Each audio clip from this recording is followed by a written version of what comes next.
Hey everybody, Jochen Heiden here. I'm back with the 12th January 1942 combat replay and intel analysis. So I got a message from Lodrik in the email when he sent the file, and he said, how many torpedoes can a transport ship take? And I wasn't sure if he was talking about mine or his, but I think we're about to find out. So let's take a look and see who got hit. Okay, here we go. Let us find out how many torpedoes an AP can handle. Whatever that means.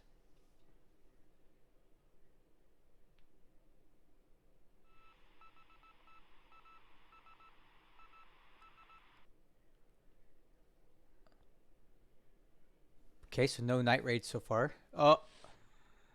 Ah. Okay, so the plunger takes another shot at a patrol boat south of Truck. And we miss. I'm not sure if that was part of another task force or just part of an ASW unit he's got.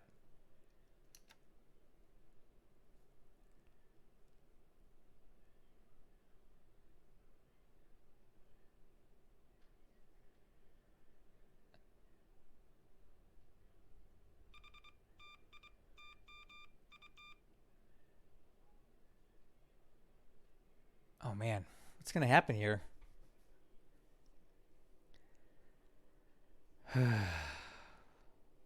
It's the calm before the storm.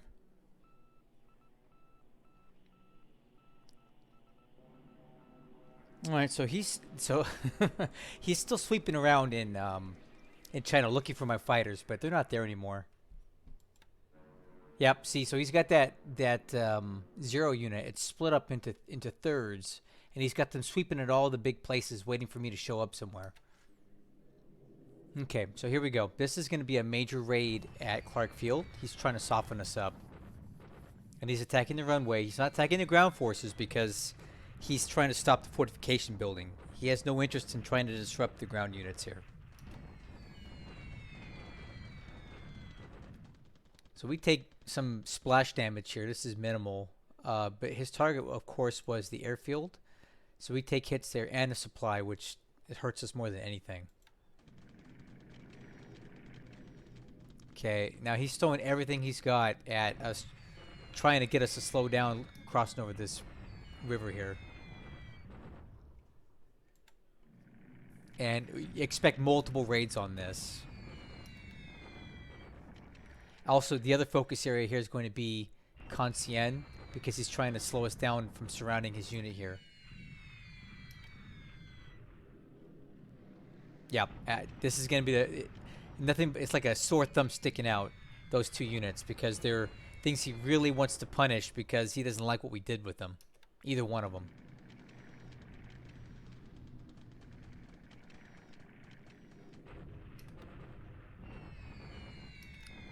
These are damaging raids, but they're not going to stop us from doing what we got to do.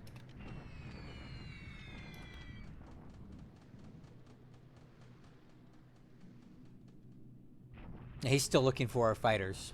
That's what this is.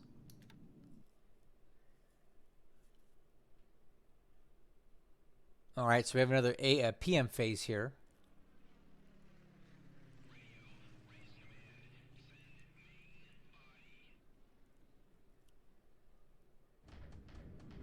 Oh, no. Oh, this must be what he's talking about. Dang it. That's two. Looks like 2, 3. That's really bad for us. So, okay, so now he's using... It appears he's using Mavises, which are maritime patrol aircraft. He's using those as a naval strike, and they got in and they put 3 torpedoes into this Kota Raja. This was the AP that had the Lark Battalion loaded on board. Listen carefully. I don't think the ship will survive this. No, it did. Right now it did, anyway. Alright, so we have another raid on Conscien. Man, I sure wish we could do something about that, but we really can't.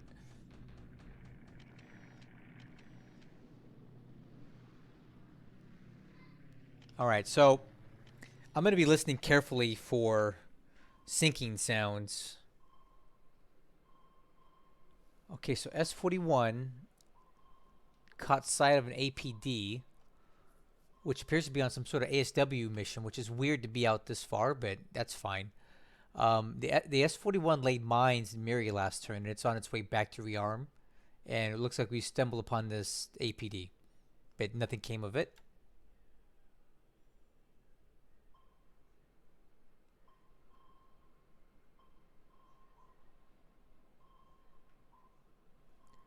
All right, so 019 is just transiting through, heading somewhere else. And looks like it got picked up by a destroyer at Singapore, but again, nothing came of that. I'm fine with that. All right, so this is a bombardment now on Singkawang. He's really trying to soften it up to take it. And the reason that he's probably trying to do that is that this base is a good airfield to support Palembang operations once you get it. Ooh. Wow, look at that. That was incredible. Look at the amount of damage that he did here. That's shocking. Port hits, runway hits. You know what? This might be the most casualties I've ever seen in a single raid before. That basically obliterated what was there. Wow. It's surprising because these are a lot of heavy cruisers, but I wouldn't expect them to do this kind of damage. This is massive. This is going to severely hamper the unit that's there. If this base falls this turn, this is why. This is a big, very successful bombardment. The only saving grace to this is that he's damaging the base he's about to take, and it's probably going to be in shambles when he's done. Oh, okay. Here it begins. So he just landed an SNLF squad or unit on at the 81st Naval Guard at Tanjong Bengalai. And he'll take it right away because we have nothing there defending it.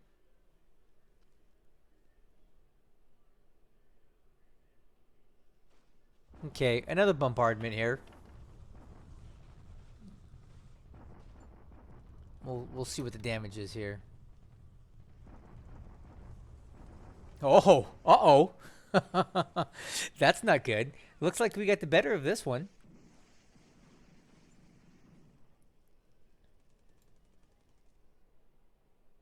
All right, so very well. And you see what happened here? Okay, I can just looking at these numbers, I can deduce what he's done. He took the infantry regiment unit and he moved it down here to block us. So now he's weakened it down. He has a single division defending at Kukong. And when we get more troops there, we may have enough to actually push him out of there now. Because all he has is the division.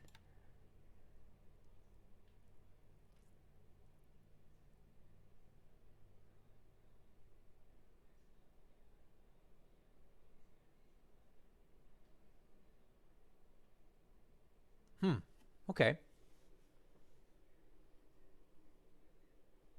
Well, I'm not happy about the that AP at Port Moresby taking torpedoes, but other than that, I would say this turn wasn't horrible. Well, okay, I take that back. The that bombardment at Sinkwang was pretty awful.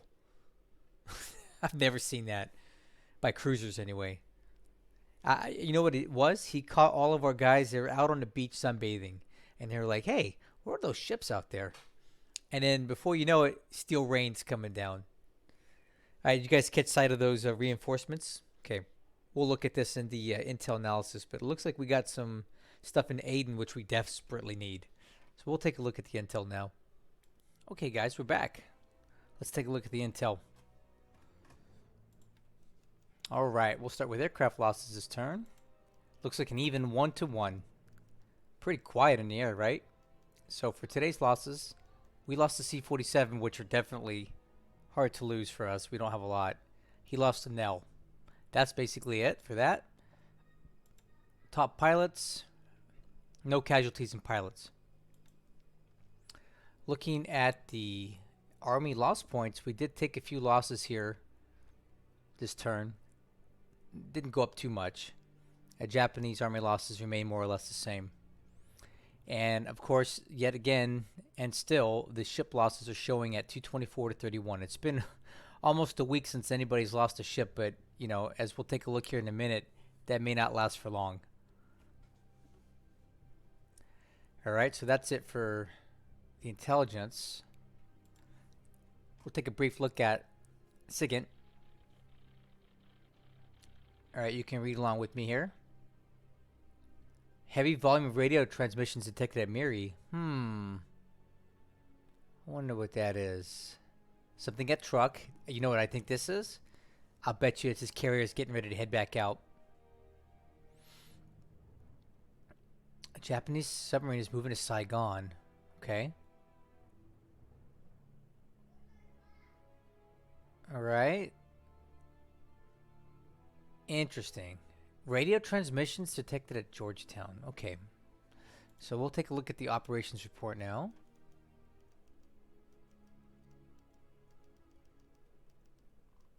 Scrolling through here quickly.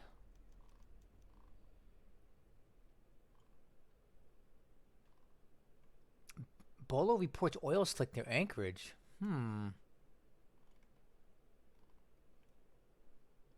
Okay, we're moving some troops around.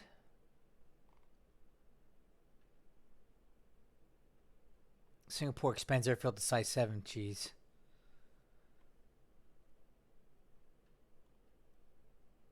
All right, we got some replacements coming in there. Upgrading some devices, which is good, in our units that are going to be expected to do battle at Port Moresby.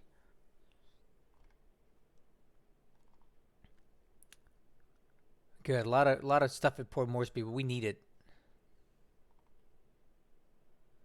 All right, we're just now admitting this loss, but we've known it was lost for a while. Looks like we have a new AM coming in at Vancouver, and some aircraft arriving at Calcutta, and well, these are ones I've transferred, right? And these 2 squadrons, which are sorely needed at Aden, as well as the 16th Australian Brigade. So we got some good reinforcements at Aden that we need to move. All right. So let's take a look at the situation. So here's the million-dollar question: how many torpedoes can a troop transport take? You ready? This is where it's at. Look at that. The Kota Raja. It took 3 torpedoes this last turn, and it is somehow still floating, which is amazing. So it's going to be floating long enough for me to unload these troops here. So the last little bit of Sparrow Battalion. Listen, it's on fire. Do you hear it? We got about 4 assault value worth of troops left on board, but that's stuff that we could use either way. So we'll get it unloaded before he has a chance to do anything about this. All right. So for those of you who may not be aware how ship damage control works, is that even if I were to put this ship into port right now, well, for one, I couldn't do it because there's a unit loaded on, but 2, the unit will not perform damage control until the fires are put out. So the flood damage and everything else can accumulate even more before I have a chance to put out the fires. So the fires have to go out first. And I can't really undock it. I can't really put it into port because of the units that are in port. So it's going to have to stay afloat at least part of one more turn so I can get the remainder off of this ship. In which case, if it sinks, it sinks. It's a shame because it's a really good troop transport. It's got a lot of points. It had great range. It has good speed. But, you know, I needed to get the Sparrow Battalion in there. It was not an option. I had to get it. So this was a trade that I made. I sacrificed it for the good of getting the Sparrow Battalion to Port Moresby, which has now boosted our assault value over 600, which is going to make Port Moresby a formidable defensive zone for us at this point. And it only costs me 1 more ship. But I'm done sending ships now. We're going to have to figure out another way to get supply in there. Anyway, we'll go ahead and, in our usual pattern, we'll start with China. Things are super quiet up here in Xi'an now because of a little ceasefire that me and Lodrik got going on. So it'll be a few turns before he does anything with these. It does appear that he's moved even more combat strength into the grid, but it's not going to make any difference. He can move all these units if he wants, but he's not going to take it while we have what we've got in place. At Pinsiang, he's got 10 units there. We're still fortifying here, but this is just going to be a long-term stalemate, and he's not going to be able to break through. We're not going to be able to dislodge him, and that's just going to stay that way for a while. These units here that are crossing the river are doing just fine here. We should have them across in a couple more turns. Down here at Conscien, he split his forces and moved that infantry regiment, right? I could tell by the size of the units that are left and the assault value of the bombardment, which he actually did not win this last turn. He moved the infantry regiment here, so hopefully we'll have accrued enough force here to push our way through, dislodge him here, and then we can come in and surround him in the back and destroy this unit. That's the goal. We'll see if it actually works out that way. And that's basically the updates in China. There wasn't a whole lot of other activity there besides that. In Burma, we do have sight of this,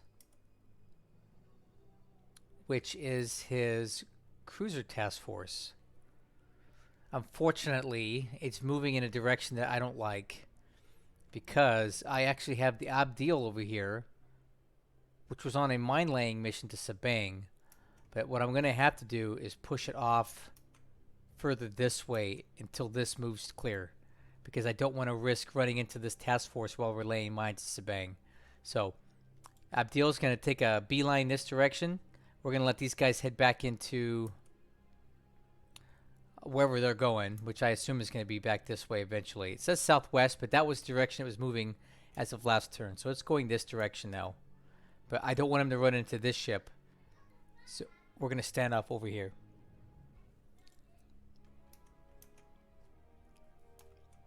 All right, so what else happened? Well, he's moving even more and more units into Kuala Lumpur. What he's doing, he's railing units up, and he's accumulating them here so he can knock us out of position here and here. But that's okay, because we're just going to keep dumping units into these hexes and making it very difficult for him to continue pressing on. It's going to slow him down in his movements, right?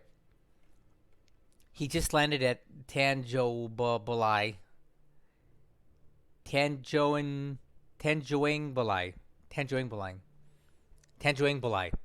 Okay. He just landed what appears to be a very small force, probably a portion of a naval guard unit. It doesn't really matter because I have almost nothing defending that. So he'll take that and then he'll start working his way up to Sabang, and then we'll have to evacuate that. Oh, here at Singkawang, these poor guys. Last turn, we were hit by a cruiser task force, which I believe is already back into Singapore, and now he's moving into what appears to be troop transports, possibly. He says they're moving east. I think they're actually going to move this way. But with the damage that he caused to these units last turn, I don't know if we're going to have... See some of the stats of the units here. Look at the disruption level. 75. This base force is finished. So is this one. See that? 74 disruption. 74 disruption. So these units took a beating when that cruiser bombardment force came into Singkawang. They blasted it. So it's pretty weak now, and when he comes in with this unit, he's going to probably take it out. So look for Singkawang to fall within a turn or two. Over here in the Philippines, nothing's really happening at Clark, but he's just waiting. I don't know what he's waiting for, but he's waiting. So waiting for the final battle to occur here. I don't give us one or two more attacks, and then we're finished there. We did spot this, which is the actual carrier task force that was over here last turn. And he's moving through the islands now, and he's right here.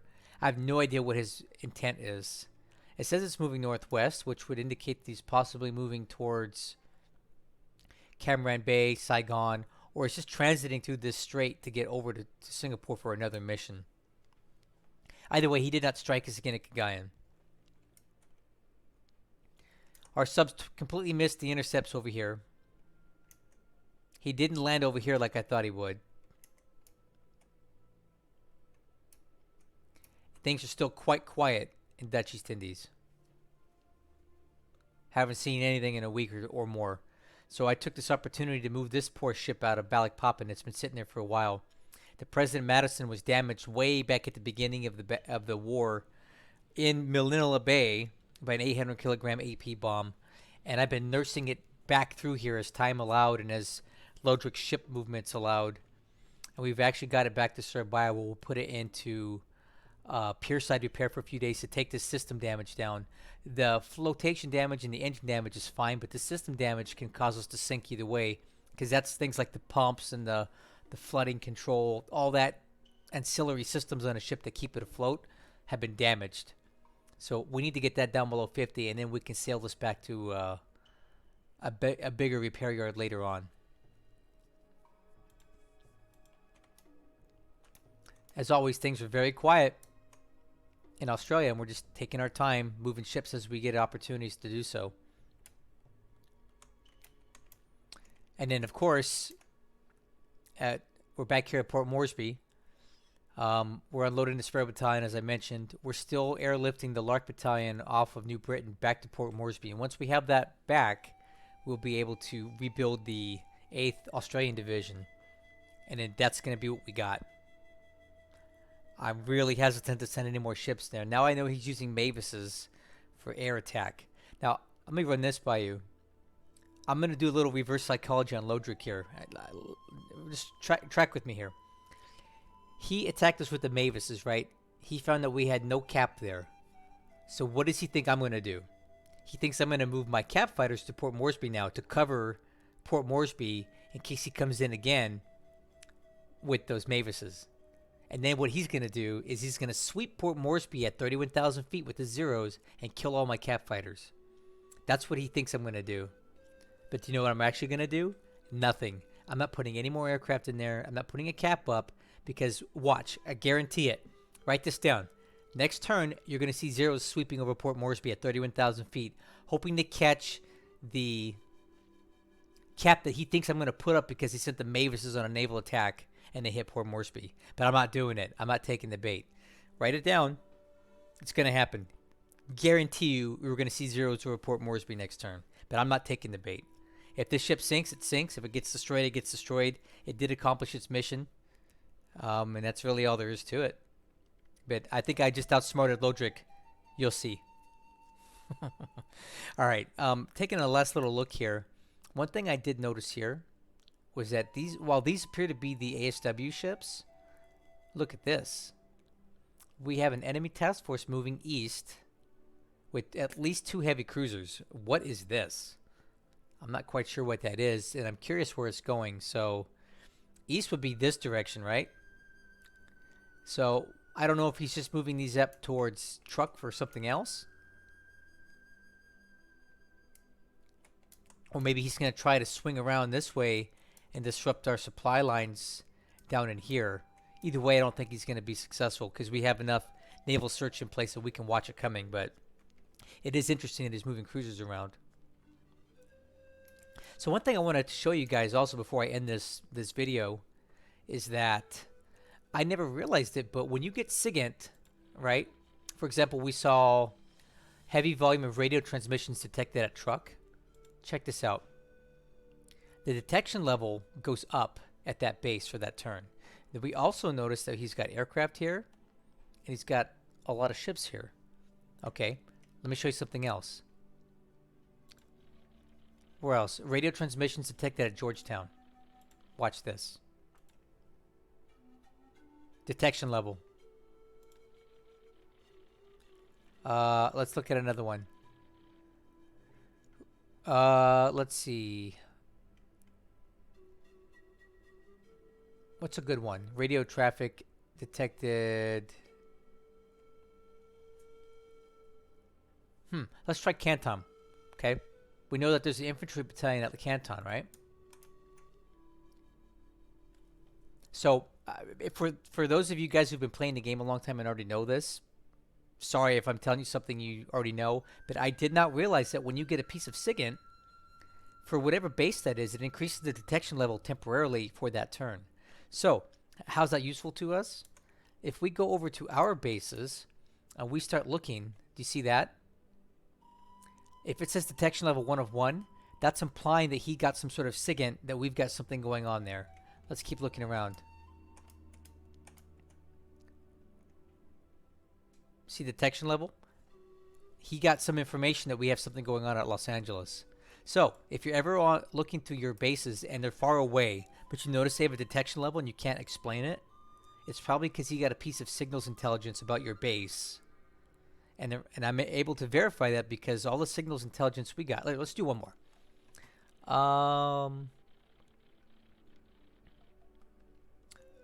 What's a good one? At Miri. Okay, heavy volume of radio transmissions detected at Miri. Okay, watch this. Boom, detection level. And what else do we see there? He's got a ship in port or something like that, right? So when you see radio traffic and it gives you a base, go look at it and see what you can figure out. Because from here we detect that he's got a ship. At Truck, we detect that he's got aircraft and a medium-sized fleet there. At Canton, we found that he's got infantry there. So I thought that was pretty cool. If you already knew that, again, I'm sorry. If you didn't know it, now you know. Now I know. So that's all I got for this turn. As always, thanks for supporting me and Lodrik. Thanks for watching my videos. Please continue to leave comments because I love answering everybody. And come on over to the Discord. All right, we'll talk to you guys soon.